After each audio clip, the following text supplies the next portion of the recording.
Think about it this way. The only reason that the people were alive at this point to complain about the fact that all they ever got to eat was manna, the only reason they were alive to complain about that was because they had eaten manna. The manna that they had eaten had been taken into their body, converted into energy, so that then they could use their vocal cords to say, I can't stand this manna, it's all we ever eat.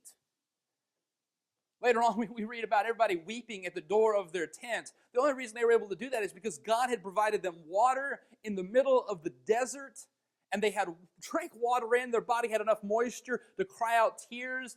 And so God had given them the ability to complain. The very fact that you are here today and have something to complain about is a sign that God has been faithful to you.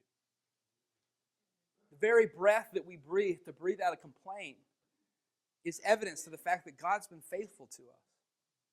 The fact that we have things that we've had around for so long that we've taken them for granted, that's a sign that God's been faithful to us. The opportunity that we have to complain about our job is evidence of the fact that God has blessed us with a job. You say, Pastor Daniel, man, that one kind of stings. I don't really want to. That's the truth. They stood in the doorway of their tents weeping because they wanted meat. The bread and the water weren't good enough anymore. They'd moved on to some new need in their lives.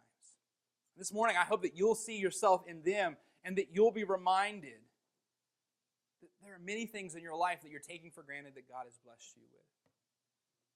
I like what Jared Wilson said. He said, don't forget that there are people in your zip code today praying for the things that you take for granted. There are people in this neighborhood who would desperately want the things that we're going to complain about this week.